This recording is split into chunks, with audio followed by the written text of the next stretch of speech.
Last night, you wrote a letter. You wrote it in your head. You chose every word. You deleted it and started again.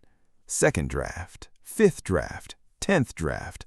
By 3 in the morning, that letter was almost perfect, and it was never sent. Most people would call that overthinking. Today, I want to invite you to look at it differently, because the machinery that wrote that letter is not broken. It is one of the most sophisticated things evolution ever built. Our ancestors survived because they could run the future in their heads before running it in real life. That bush might have something behind it. That river might be deeper than it looks. The one who thought one step ahead lived. The one who didn't. The part of you that imagines what might happen is not your flaw. It is the reason you exist. But here is something almost nobody notices. For our ancestors, every rehearsal had an ending. You imagine the animal behind the bush. Then you walk over. The animal is there or it isn't.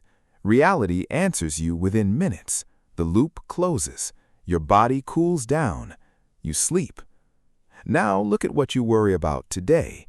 Did that thing I said this afternoon sound strange? What does my boss's silence mean? Does that person still like me? Reality is never going to answer those questions. There is no bush to walk over to. So the part of you that was built to rehearse, built for dangers that end, just keeps running and running and running. I want you to hear this part clearly. Your ability to picture something that hasn't happened yet is the most beautiful thing about you.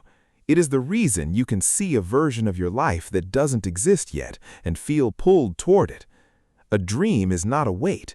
A dream is a pull. The problem was never that you imagined too much. The problem is that the bridge between what you imagine and what you do today has gone missing. There's an old saying, forewarned is forearmed, and the research agrees. In 1994, a team of psychologists gathered up decades of studies on mental rehearsal, athletes, students, workers, people preparing for something difficult. Their conclusion was clear. People who rehearsed a task in their minds performed measurably better than people who didn't prepare at all. Athletes already know this. Pilots spend hundreds of hours in a simulator before they ever touch a real plane. Surgeons walk through every step of an operation the night before. But here is the detail I love most in that research. Mental rehearsal works better the more thinking a task involves, and less well for tasks that are mostly about muscle and speed.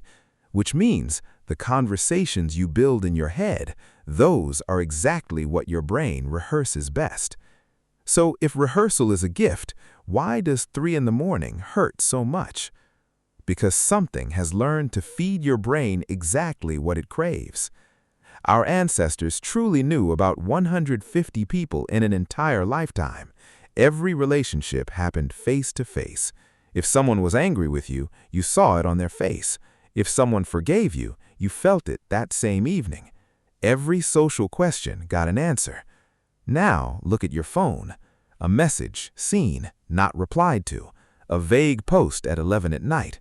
A comment that could mean 2 things. Someone who unfollowed you and said nothing.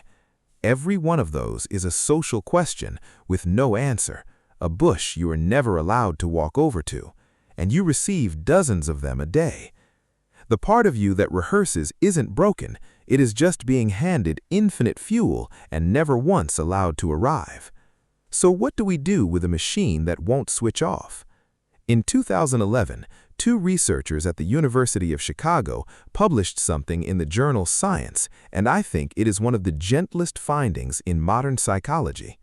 They worked with 9th graders about to sit the first final exam of their lives. 6 weeks earlier, they had measured how anxious each student got about tests. Then, right before the exam, half the students were handed envelopes and given 10 minutes, just 10 minutes, to write down what they were worried about. The other half wrote about something unrelated. In the group that didn't write, things went exactly as you'd expect. The more anxious the student, the worse the score. But in the group that wrote their worries down, the most anxious students performed just as well as the calmest kids in the room. On average, the anxious students who wrote came out around a B+. The anxious students who didn't write came out around a B-. Same ability. The difference was 10 minutes and a piece of paper. And here is the detail I want you to keep. In another experiment, they checked whether it was the writing itself that helped. It wasn't. Writing about something unrelated did nothing at all.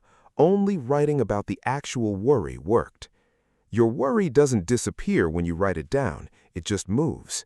It moves out of the place where it sits inside your head, eating everything you need to think with, and into a place where you can look straight at it. That is the whole difference. Not between people who think a lot and people who think a little, between thinking that has somewhere to go and thinking that has nowhere to go. So why would we rather write the 10th draft than send the letter? Alfred Adler had an idea I love. He called it private logic. It's the private rule you wrote for your own life very early on, usually before you were old enough to argue with it. For someone who overthinks, that rule often sounds something like this: if I can see every possibility coming, nothing can ever catch me off guard, and if nothing catches me off guard, nothing can ever hurt me. That rule didn't come from nowhere. It usually gets written in a house where an adult's mood changed without warning, or in a classroom where one wrong answer brought you an entire room laughing. Every child does the smartest thing available to them with what they have, and that child turned their mind into armor.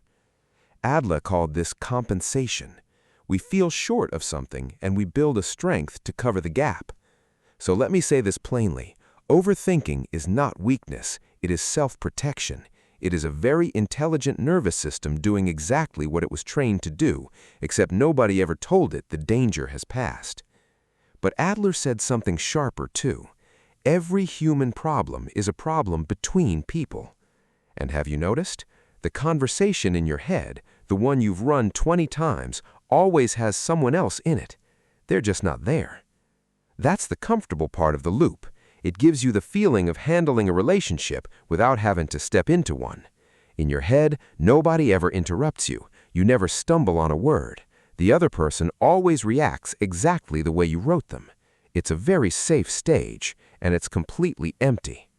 This is where Adler hands us a way out, and it isn't stop thinking. He called it social interest. Try changing the question at the center of the rehearsal. Instead of asking, how will I look? Did I say something wrong? What will they think of me? Ask this: what do I want to give this person? It sounds small. It changes the entire structure of the loop. The first question has no answer, which is why you can run it all night. The second one can only be answered out in the real world. It forces the rehearsal to end because it has a destination outside your head. And when the center moves from protecting yourself to giving something to someone else, the pressure to be perfect quietly deflates. You don't need the best sentence anymore. You just need the true one. So, how do you tell whether you're rehearsing or spiraling? I have 3 questions, and you can use them tonight. 1. Is this thought moving toward a question or toward a feeling? Rehearsal produces questions and options. Spiraling only produces anger or shame or fear, a little stronger each lap. 2. After 10 minutes, do I have one new idea? If lap 8 is identical to lap 1, that isn't thinking. That's a recording. 3. If this were happening to my closest friend, what would I say to them? You'll notice you already have a kind, clear voice inside you. You've just never used it on yourself. And if the answer to all 3 is, I'm spiraling, then here's what to do. It's what a man named Galen Litchfield did on a Sunday night in 1942. He ran an insurance company in Shanghai when the Japanese army took the city. He had held back some assets he never declared, and that evening he learned they knew. On Monday morning, he would be taken to the secret police. He had an entire night to spiral. He didn't. He sat down at a typewriter and he wrote 4 lines. What exactly am I worried about? What can I do about it? What am I choosing to do? When? He wrote out his options: run, go and explain himself, or walk into work as if nothing had happened. He chose the last one. Then he went to bed. The next morning he went to the office. The officer just glared at him. Nothing happened at all. What I want you to notice isn't that he got lucky. It's that his fear didn't get smaller when he wrote it down. It just stopped growing. Those 4 lines didn't erase the danger. They closed the loop so he had enough of himself left to walk into that morning. So tonight, here's the small thing I'd like to offer you. Take a piece of paper, write the final draft of that letter, not to send it, just to get it out of your head.